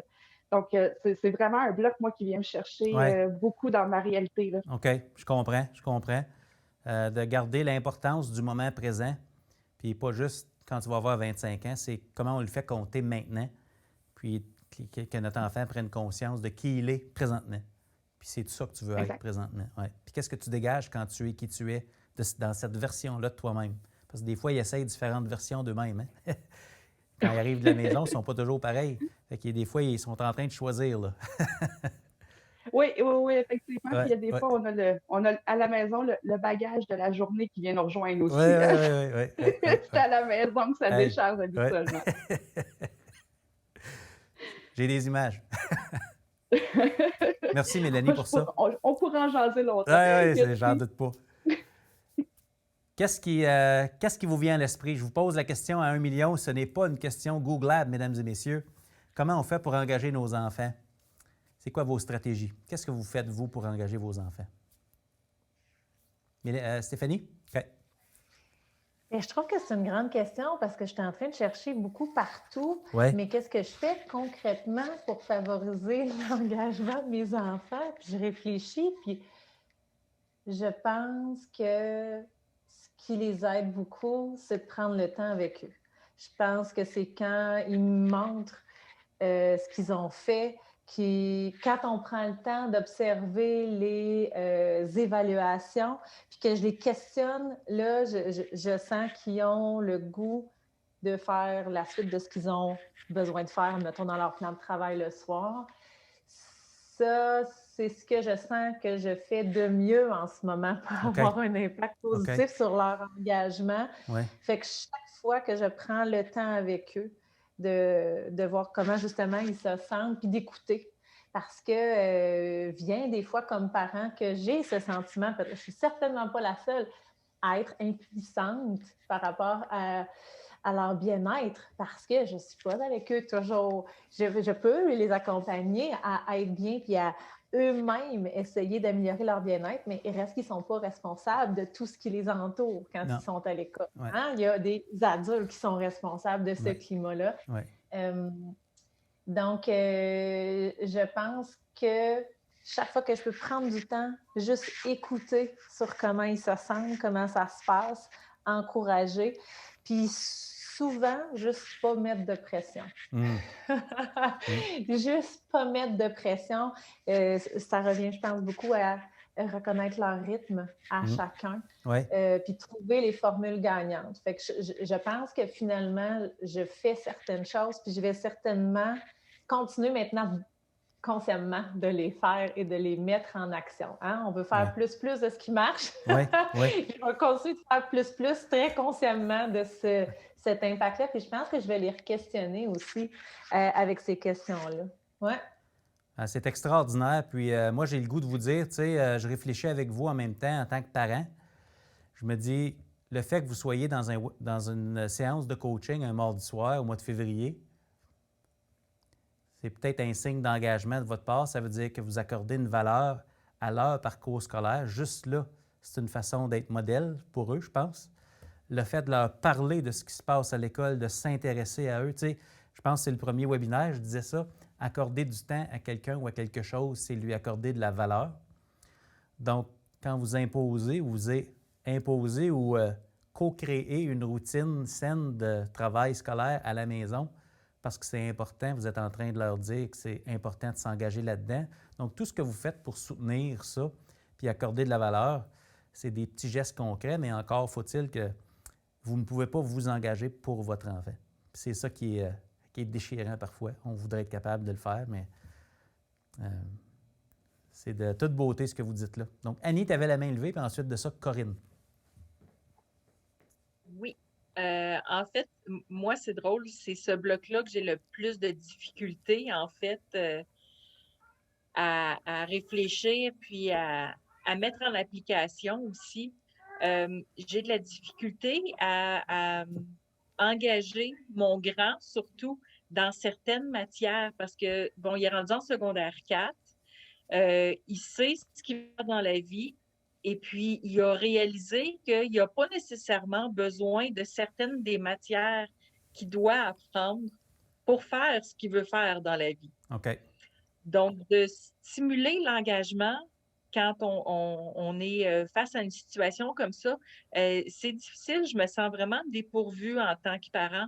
Lui, là, ce qui est difficile, surtout, c'est son cours d'histoire. OK. Il va être électricien. Il n'a pas besoin de connaître la Révolution française OK. pour réparer des fils électriques. OK. Donc, de stimuler là, son intérêt et son engagement, c'est pas évident. Là. Ouais. Donc, mais j'aime ça écouter ce que Stéphanie a dit là, juste avant. Là, Ouais. C'est quelque chose aussi là, que je fais qu'on met en application. Puis j'ai une ado à côté de moi en ce moment qui me disait que ce qui peut aider, ce qui l'aide, elle, c'est de célébrer les petites réussites. Ouais. Donc, de donner de l'importance même aux plus petites choses. Oui. Alors, fantastique. on va essayer ça. Bien, fantastique. Puis, je suis certain qu'il y a des belles choses que vous faites déjà. Je le sais que la réponse plate, parfois, c'est il faut que tu le fasses, le travail, parce que tu en as besoin. Il y a des exigences pour obtenir un diplôme. Puis, parfois, c'est pas dans ce cours-là qu'on va devenir, mais on va cocher à la boîte, puis on avance, mais on garde en tête pourquoi on fait tout ça. On vise, puis on développe des habitudes de travail. On développe aussi la capacité puis la conviction qu'on est capable de faire des choses parfois, même si pour nous, ce n'est pas notre chose préférée. Tout le monde, on a ça dans notre horaire toutes les semaines entre adultes, n'est-ce pas? Il y a des choses qu'on doit faire. On ne les a pas choisies, là. Mais ça fait partie de la vie. Mais ouais, il y a ça aussi qui est une leçon à apprendre là-dedans. Corinne? Oui, moi, j'ai un garçon qu'après une demi-année de secondaire 1, j'ai dit comment ça va? Il dit c'est long, plate, mais il faut passer par là. Alors, au moins, je savais qu'il comprenait qu'il faut passer par là. Puis, un petit peu comme Annie a dit, il faut célébrer des petites victoires puis donner des petites récompenses fur et à mesure parce que je savais que c'était pour être un 5 ans très long. Puis, effectivement, il y a certaines cours qui ne voient pas c'est quoi la nécessité de ça. Des fois, malheureusement, il faut dire parce qu'il faut tout passer par là. On a tout fait l'histoire, puis c'est ça la vie. Ouais. D'autres fois, il faut le mettre en contexte aussi. Ouais. Puis, c'est pas une approche envers les enseignants de tout, mais assez de mettre ça drôle. J'ai étudié la science avec lui, j'ai étudié l'histoire avec lui. Assez de mettre drôle, assez de mettre en contexte de qu'est-ce qui se passe aujourd'hui. Quand on étudie certaines choses en histoire, j'ai dit, c'est exactement ça qui se passe aujourd'hui. Regarde qu'est-ce que le premier ministre a fait la semaine passée. Ah oui, OK. Alors, c'est d'essayer de contextualiser pour qu'il réalise qu'il y a une raison pourquoi il est en train d'apprendre pour bien une personne complète avec une culture complète. C'est ça que je le dis souvent, mais comme je pense que Stéphanie a dit, c'est dur cette bloc-là parce qu'on n'est pas sûr si on est en train de faire la bonne affaire, puis on veut les voir progresser, mais ils sont impersonnels à eux autres mêmes. Puis je pense que c'est la première chose que tu as dit ce soir, Marius. Il faut écouter les besoins. Puis quand tu écoutes les besoins de ton enfant, des fois, il faut dire, mais c'est le droit parental, mais d'autres fois, tu dis, OK, on comprend, mais il faut passer par là, puis c'est comme ça qu'on va passer par là. Oui, absolument. Bien, peut-être que j'ai le goût de revenir avec mon invitation. Ce bloc-là, c'est une invitation à peut-être à se placer dans la peau de votre enfant, puis de voir comment ces idées-là peuvent vous donner des idées et peut-être pas des façons de voir ce que vous ne faites pas. Ce n'est pas ça le but. C'est de voir qu'est-ce que vous pourriez faire. Puis je vais vous représenter les 4 mêmes idées, mais du point de vue du parent. OK? Allons voir ça. Peut-être que ça va vous aider à voir autrement ces 4 post-it-là ici. Si votre enfant se demande comment je me sens, comme adulte, je me pose la question, comment je fais pour générer des émotions positives puis un environnement sécuritaire pour mon enfant? Si votre enfant se dit « suis-je intéressé », c'est comment je fais pour intégrer les intérêts de mes enfants dans ce qu'il y a à faire. Mettre en valeur ses talents et ses forces. Comment je fais pour faire ça? Si votre enfant se demande si c'est important, c'est comment je fais pour donner un sens au cours d'histoire, aux travaux qu'il est en train de faire. Mettre en valeur l'importance de ce qu'il est en train de faire au-delà de la note, mais de ce qu'il est en train de devenir comme personne. Qu'est-ce qu'il est en train de développer comme compétence parce qu'il est en train de faire ça? Pourquoi c'est important? La réponse ultime à ça, c'est parce que tu es important. Tout ce que tu fais, tu le fais parce que tu es en train de devenir de plus en plus compétent comme personne. C'est pour ça que c'est important. C'est ça ta paye ultime, c'est qui tu deviens. C'est pas ce que tu obtiens, c'est qui tu deviens qui est important. Puis, suis-je capable de le faire? C'est dans le fond, est-ce que le travail de votre enfant est dans sa zone proximale de développement? Donc, est-ce qu'il est juste assez difficile pour le motiver, mais pas trop difficile pour le décourager? Dans le fond, c'est ça. C'est la façon comme parent de regarder ces 4 questions-là. Donc, c'est peut-être des 4 beaux filtres pour susciter l'engagement. Parce que si votre enfant est engagé, là, il peut persévérer. C'est le point de départ. OK? Donc, je ne sais pas si ça vous aide, mais ça peut peut-être amener une autre perspective aux 4 mêmes questions. Merci à Michel-Anne, Catherine dans Facebook. Vous êtes fantastiques. Je vois vos commentaires. Knowledge is power. Absolument. Absolument. Je passe au prochain bloc. Il est déjà 20h21. C'est extraordinaire. Ça passe trop vite. Ça passe trop vite. La semaine dernière, je pense, ou la semaine avant, je suis allé chez le dentiste avec ma fille Juliette. Puis avec les protocoles de santé publique, quand on arrive à l'extérieur, il faut téléphoner pour dire à la réceptionniste « Je suis arrivé, rendez-vous pour Juliette à telle heure. » Ma fille ne voulait pas téléphoner.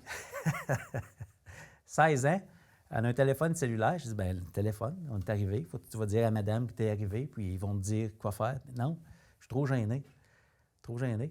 Là, je me suis rendu compte, les jeunes, avec ça, c'est plus rare qu'ils se servent du téléphone. On se sert des pouces. Je me suis dit dans ma tête, bien, elle travaille au service au volant chez AEW, elle parle à des gens tout le temps. Mais c'est pas pareil, c'est pas elle qui appelle, c'est le client qui appelle. Puis elle répond, elle n'est pas obligée d'initier.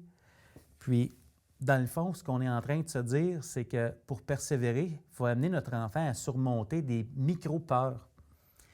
La peur de composer le numéro de téléphone, d'attendre qu'un adulte que tu ne connais pas réponde, que tu ne verras pas, puis d'avoir une conversation, puis de ne pas oublier de dire merci, puis d'être poli, parce que par texto, on n'a pas besoin de ça. Écouter jusqu'à la fin, puis dire « OK, merci », le ton de voix. En tout cas, je me suis rendu compte de ça dans l'auto, que cette compétence-là, appeler quelqu'un, là, dans notre temps, on faisait ça. Maintenant, très rare. FaceTime. Le non-verbal dit tout. C'est pas dans le ton de voix. Téléphone. Donc, j'ai insisté. J'ai soutenu ma fille, puis j'ai eu le goût de vous en parler ce soir parce que je pense que si on parle de persévérance scolaire, à un moment donné, votre enfant va être amené à surmonter des peurs. Puis si vous suivez n'importe qui en psychothérapie ou en psychologie, ce qui fait qu'on gagne en confiance, c'est quand on surmonte des petites peurs, quand on fait face à nos peurs.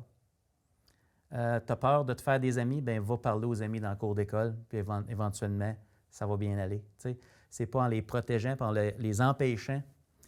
Quand on fait ça, on nourrit leur peur, on leur donne raison. Bien, tu as raison d'avoir peur, fait que vas-y pas. Il faut jauger ça, il faut être prudent, mais j'ai jugé que d'appeler la réceptionniste chez le dentiste, c'était sécuritaire. Puis elle était fière d'elle après.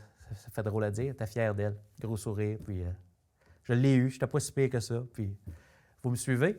C'est des petites choses. Puis quand on parle de persévérance scolaire, on ne peut pas décider pour notre enfant qu'est-ce qui est stressant ou pas. Je ne pouvais pas dire à ma fille, bien voyons, Toune, dans un cellulaire, tu as juste à appeler. Je ne pouvais pas dire ça. Je pouvais juste lui dire, tu es capable, tu as le numéro, tu as 16 ans, tu es une grande fille, tu vas réussir. Go, vas-y, je t'écoute. Ben, j'ai dit quoi? Dis-lui comment tu t'appelles, tu as un rendez-vous à telle heure, puis elle va te dire quoi faire. OK, c'est bon. Tu es capable.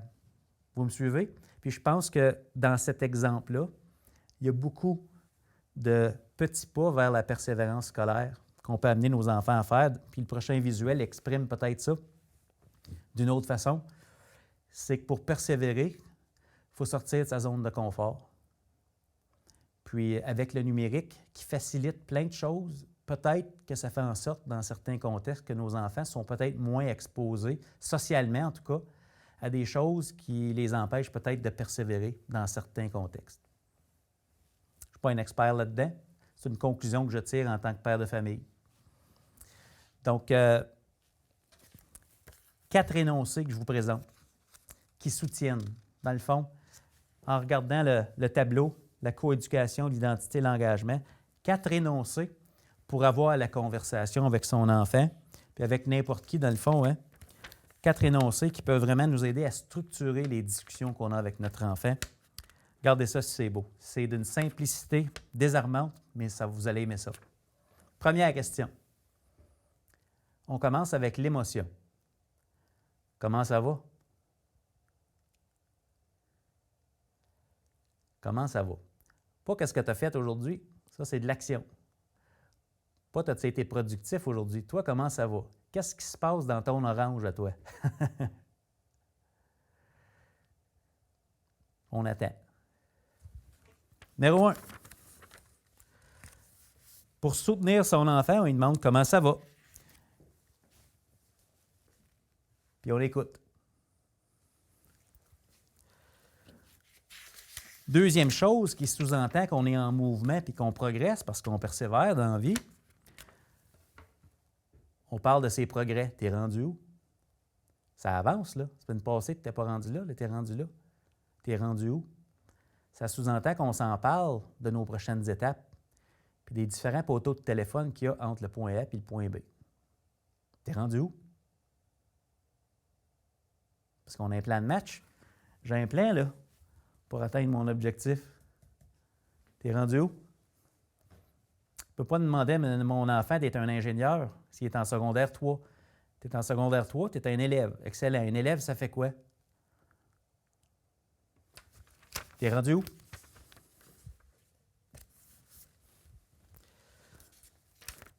Là, ben, on a eu plein de conversations. On regarde ça, on regarde ça, on regarde ça, on reste... Hein? On met les choses en perspective. Puis là, ben, peut-être qu'on a quelque chose à dire. On donne une rétroaction. As-tu pensé à ça? Il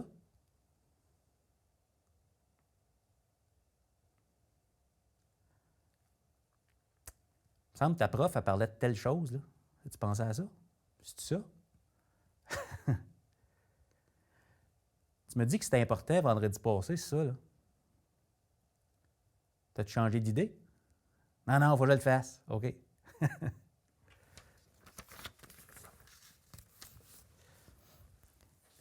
le dernier, mais non le moindre, mesdames et messieurs, l'encouragement. Lâche pas. Tu es sur la bonne track. On progresse.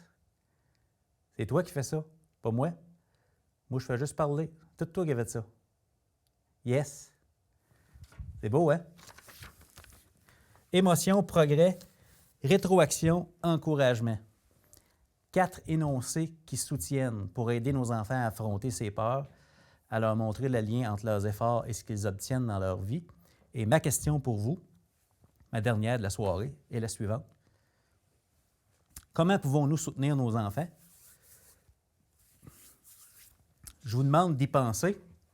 On va revenir à cette question-là, peut-être en conclusion. J'aimerais qu'on puisse faire un tour de table. J'aimerais vous entendre. Qu'est-ce que vous retenez de ce soir? Et je m'en voudrais de ne pas faire un lien avec la séance de coaching du mois de janvier. Je remets le modèle capable à l'écran parce que tout ce qu'on a fait ce soir s'insère dans ce modèle-là, qui est la bienveillance, peut nous aider à voir clair, à accueillir ce qui est là, à demander l'engagement et dire « Hey, on est capable ensemble. » Il faut passer à l'action, mais on s'occupe l'un de l'autre. On est ensemble là-dedans. Puis je pense que le modèle capable, avec les 16 énoncés de ce soir, peuvent très bien nous propulser dans une persévérance scolaire, puis pas juste scolaire, dans la vie en général également. Puis ces deux-là, ensemble, je pense que c'est super puissant. Puis j'aimerais, avant de faire le tour de table final, j'aimerais vous présenter une dernière vidéo qui illustre l'importance de passer à l'action et oui, de les affronter, ces peurs, dans la vie. Regardez ça, si c'est beau, c'est sous-titré en français, ça dit tout. C'est extraordinaire. À tout de suite.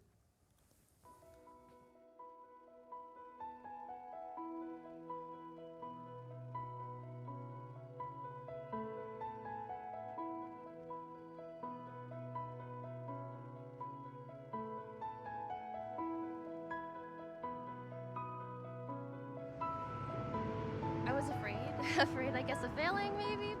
I I regret all the time I wasted, not saying yes to things. It's something I've always wanted to do since I was little. Time slipping away, I mean, that's probably the worst feeling in the world, right?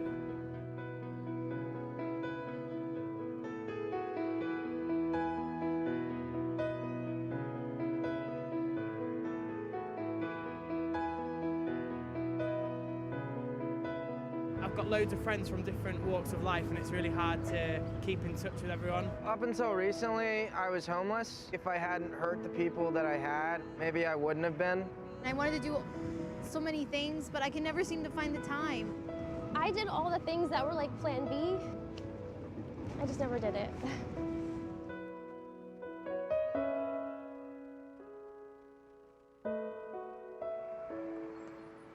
Thank you. That's good? All right, y'all.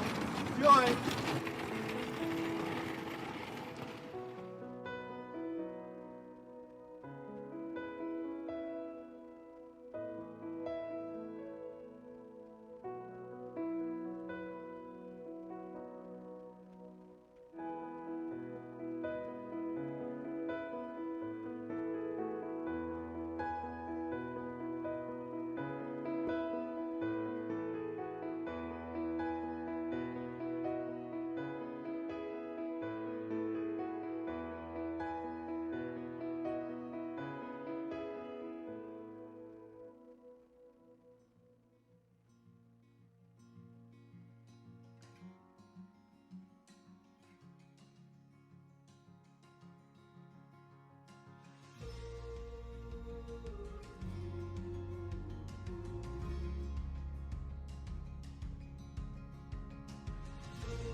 A clean board feels like where I want to be.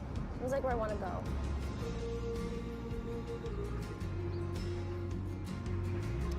That it's not my regret anymore. It's hopeful.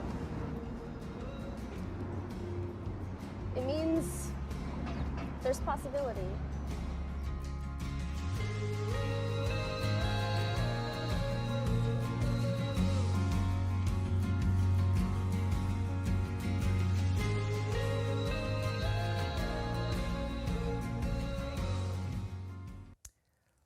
Wow, c'est beau, hein? C'est extraordinaire. Nos enfants n'ont pas cet âge-là, on s'entend, mais ils vont avoir cet âge-là à un moment donné. Puis présentement, table rase ou feuille blanche, ils sont là. Qu'ils aient 17 ans ou 4 ans, leur vie, c'est une feuille blanche. Ils n'ont pas encore décidé ce qu'ils vont faire. Puis je pense que ce qu'on souhaite pour nos enfants, c'est qu'ils n'hésitent pas à être qui ils sont et d'aller vers les possibilités qui les appellent, qui les animent. On est dans un monde où c'est possible, ça, avec le numérique, de faire des choses parce qu'ils aiment ça. Je pense que l'idée, c'est d'être heureux dans tout ça, qu'on les accompagne dans leur devenir. Ils sont responsables de leur choix toujours, mais ils ont besoin de vivre ces expériences-là pour se développer. Puis, en tant que parents, bien, nous aussi, on a toujours le pouvoir de dire « Hey, table rase aujourd'hui, feuille blanche, nouveau départ. Qu'est-ce que je ne veux pas regretter? » Puis moi, je l'ai eu quand j'ai vu cette vidéo-là il y a 4-5 ans. Je l'ai regardée, j'ai fait ma liste de pour et contre, puis ça fait que je suis avec vous ce soir parce que je pouvais pas... j'ai eu la discussion avec Marius Bourgeois à 65 ans. J'ai dit, est-ce que Marius, à 65 ans, pourrait accepter de ne pas faire ce que je fais là? Puis je pouvais pas. Donc, me voici, n'est-ce pas? Puis c'est pas tout le monde qui va faire les mêmes choix, mais on regarde les possibilités qui nous animent, puis on prend des décisions. Puis je pense que si on peut outiller nos enfants à faire la même chose dans leur parcours scolaire, plein de bonnes décisions pour nous, de vivre des expériences différentes, puis de devenir, bien, je pense qu'on va les outiller pour toute la vie. Alors, merci d'avoir participé encore une fois ce soir. J'aimerais vraiment vous entendre peut-être un dernier tour de table. Qu'est-ce que vous retenez du webinaire de ce soir? Qu'est-ce qui vous parle? Qu'est-ce qui vous aide là-dedans? Quel lien faites-vous? Est-ce que vous avez le goût de partager? La parole est à vous. Puis même chose dans le Facebook Live. Merci d'être là. Laissez vos commentaires. Qu'est-ce que vous retenez de la session, la séance de coaching de ce soir? Qui voudrait commencer? Pas de chicane. Anne-Marie. Ben écoutez, moi, tout ce que je retiens de ça ce soir, là, c'est vraiment que, tu sais, j'ai toujours dit, il n'y a pas de victoire, il n'y a pas de défaite dans la vie. Il y a juste des possibilités d'apprendre à savoir ce que tu aimes, ce que tu n'aimes pas, ce que tu es moins bon, ce que tu es plus bon. Puis, tu sais, ce qui va faire de toi qu'un être humain plus tard, un adulte, avec des choix en conséquence de ce que tu auras appris que tu aimes et que tu n'aimes pas. Mais pour faire tout ça, il faut toujours être en introspection avec soi-même. Puis, tu sais, tout ce que je lis là, mais c'est toujours à nous à se questionner. Ouais. Fait que c'est amener son enfant à se questionner lui-même. Ouais. C'est ce que je retiens beaucoup. Puis c'est nous aussi de ne pas avoir peur à les poser ces questions-là à nos enfants. Ouais. De ouvrir ce dialogue-là. Ouais. Puis de ne pas avoir peur de se faire dire que son enfant, ça ne va pas. Ouais. Ça se peut. Ça peut arriver. Ça se peut. Et bien, puis ça se peut que ça n'aille pas bien. Puis ça se peut qu'il y ait un qui ne passe pas, mais c'est parce que ça se peut que cette journée-là, ça n'allait pas bien non plus. Ouais. Puis même, même nous, dans la vie d'adulte, c'est comme ça aussi. Là. Il y a une journée que ça se peut que ça n'aille pas bien, puis l'autre lendemain, bien, on est sur le gros party, ça va bien. C'est la même chose pour nos enfants. Oui. Merci pour ça, Anne-Marie. Mélanie Laviolette, tu avais levé la main tantôt. Oui, voilà. Ce que je retiens autant de ce coaching-ci que le précédent, c'est toujours de se ramener à l'essentiel. Comme individu, on a tendance beaucoup à se projeter dans l'avenir, puis on oublie d'être là, ici, maintenant. Et c'est des questions toutes simples, ultimement, mais qu'on ne se pose pas, qu'on ne prend pas le temps d'arrêter, d'écouter, de se les poser, oui, comme Anne-Marie disait, à soi-même, mais de les poser à notre enfant. Combien de fois on dit « Salut, ça va ?»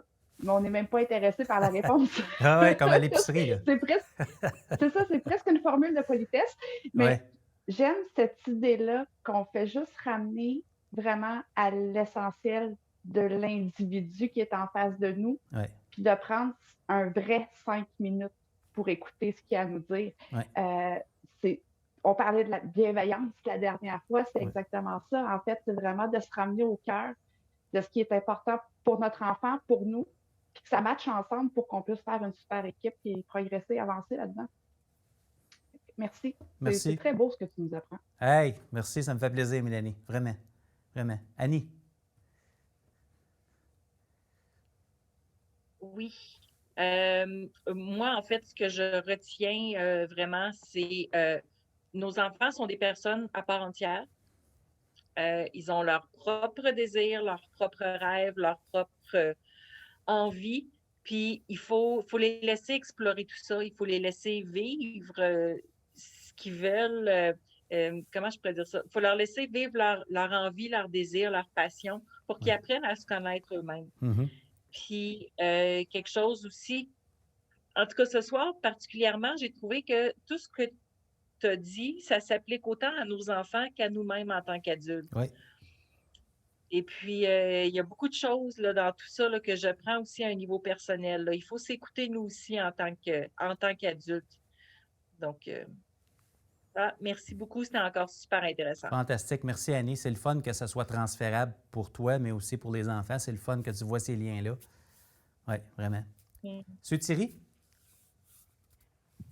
Merci beaucoup. C'est l'identité qui m'interpelle vraiment, là, profondément, parce que nous, comme parents, on se dit qu'on connaît nos enfants, on sait qui va ici, on voit les petites affaires, mais pour être franche avec vous, on ne s'est jamais posé de questions comme à leur dire qui tu es. Tu sais, là, cette partie-là, ça m'interpelle. Là, à partir de comme le matin, là, je me dis, comme je mets ça en application tout de suite, comme quasiment. Et puis, je vais travailler sur ça parce que avec comme la dame, la Mélanie qui a dit, c'est la pleine conscience, c'est vivre dans le présent parce que moi, je suis toujours planifié, mais il me manque le présent. Là, je suis en train de faire ça, puis je vais mettre ça en application. Puis, qui tu es, toi? Dites-moi, là, comment tu vois, là? Ah, c'est fantastique, ça, vraiment. Ouais. Je te souhaite vraiment de bons succès avec ça, M. Thierry. C'est vraiment le fun de te voir aller. C'est fantastique. Merci. Ouais. Avant de passer à la prochaine personne, ce serait peut-être l'occasion de remettre en plein écran les post-it qu'on a derrière. Si vous voulez prendre une capture d'écran ou une photo, pour les gens qui nous suivent dans Facebook, mais vous aussi, c'est dans le fond le survol de ce qu'on a abordé ensemble ce soir, coéducation, identité, soutien, et engagement. Ça vous donne la vue d'ensemble de ce qu'on a fait ensemble ce soir. Puis, donc, si vous n'aviez pas eu la chance de voir le tableau dans son entièreté, vous l'avez devant vous. Si vous êtes en rediffusion, pesez sur pause. Vous allez pouvoir prendre une photo. Ça va marcher. Et voilà. Donc, on revient avec Stéphanie Powers. Je vais essayer de faire ça bref, mais ce que je retiens beaucoup, ça me ramène à un reproche qu'on me fait relativement souvent, c'est que j'écoute trop mes enfants. OK. J'écoute trop leur avis, j'écoute trop leur opinion, je leur donne trop de place dans la prise de décision familiale, mais on est un petit noyau de 3 chez nous. OK. Si je les écoute pas, qui est-ce que je vais écouter? OK. Et ça me rassure, dans le fond, de voir que la communication avec mon enfant, c'est tout aussi important que la communication avec le reste de la planète. Ça me rassure de voir que je ne suis pas complètement champ gauche. Alors, merci pour ça. Puis bravo à toi. Vraiment, vraiment. Merci, Stéphanie. Prochaine personne. Est-ce qu'on va du côté de Mélanie Morin? Oui, écoute, moi, là, encore une fois, je suis ébahie par ça ce soir, Marius. Tu sais, ça me fait prendre conscience que, oui, je suis beaucoup dans le soutien. Oui, je suis beaucoup dans le respect de l'évolution, tu sais, puis je sais que des fois, c'est des défis aussi qu'on rencontre. Hein. Des fois, on dit « Mon enfant, il n'a pas cette maturité-là, mon enfant n'est pas encore là. » Puis on se fait dire, comme tu le dis souvent, « Ben désolé, il fallait qu'il le sache pour le 24 de juin. » Fait que, tu sais, je suis beaucoup là-dedans, où il se voit, où il s'y est, oui. Mais comme mes amis, l'engagement, là, je réalise que, ouais, je vais avoir à travailler là-dessus. OK. Bien, fantastique. Au moins, tu as des mots nouveaux puis une façon différente de l'aborder. Donc, ça peut peut-être mener à d'autres pistes de solutions pour toi, là. Oui, merci beaucoup. Merci à toi. Il nous restait Stéphanie Dionne, je crois, et Corinne. Stéphanie. Bien, moi, je repars avec une citation qui m'est revenue qui dit « Un enfant, c'est un peu comme une feuille sur laquelle chacun laisse sa trace. » Et je trouve que le coaching de ce soir me rappelle à quel point bien, mon rôle de mère est important. Le rôle de tout le monde qui croise mes enfants est important et à quel point chaque fois que je regarde un enfant que je le croise dans la rue, je trouve que c'est important de lui dire « Bonjour, comment ça va? » Mais je sens qu'il y a de la clarté qui se dépose sur la priorité d'action que j'ai à faire parce que ça peut, et je pense que ça doit rester simple, s'écouter puis juste se laisser vivre humainement ensemble, oui, comme parents, oui, après ça, notre impact sur nos enfants. Fait que je garde ça vraiment beaucoup. Puis je vais faire comme Sous-Thierry, demain matin, quand mes enfants vont se lever, je vais dire « Hey, t'es qui, toi? » Qui es-tu? Non, je trouve ça important qu'ils aient eux-mêmes leurs propres mots pour se nommer, en fin de compte. Je pense que ça me rappelle l'importance. On est bon pour leur donner des étiquettes puis des qualificatifs. Mais je pense que ceux qui retiennent pour se décrire vont avoir encore plus d'impact. Et je pense que c'est ça que je vais vouloir surtout entendre. Ah, c'est extraordinaire de t'entendre. Merci. Puis ce que tu viens de dire avec étiquette, ça me fait penser à ce que Serge Goyette me partageait dans notre épisode de podcast. Il disait, tu sais, quand tu vas magasiner au centre d'achat, il y a toujours une carte qui nous dit « Vous êtes ici », tu sais. Puis on est comme là, dans le centre d'achat. Mais il dit, la personne, là, l'élève, votre enfant, c'est beaucoup plus que ce qu'on voit là, tu sais. Il y a tout le plan qu'il y a derrière. Il y a tout ça, tu sais, qui l'accompagne, tout le potentiel, tout le possible, tout ce qui peut devenir, qui l'accompagne. Puis s'il y a une porte qui est bloquée, bien, on peut passer par une autre porte pour rentrer, tu sais. Donc, tu sais, nos enfants sont plus que ce qu'il y a au bulletin. C'est plus que ce qu'on voit à la maison. Plein de choses, comme tu disais, la feuille, puis le potentiel qui est là. Donc, ça m'a amené ça, je ne sais pas pourquoi, avec l'étiquette, mais je ferme la parenthèse. Corinne. Alors, j'ai 2 choses que je veux dire pour finir notre soirée. Premièrement, c'est la semaine de persévérance. C'est pas pour rien qu'on fasse cette soirée de coaching ici. Ouais. Stéphanie a commencé pour parler de l'école branchée. C'est un projet qu'on a fait ensemble. Aussi, aujourd'hui, j'ai participé à un autre événement que je pense, ça vient comme clouer ma journée tout ensemble.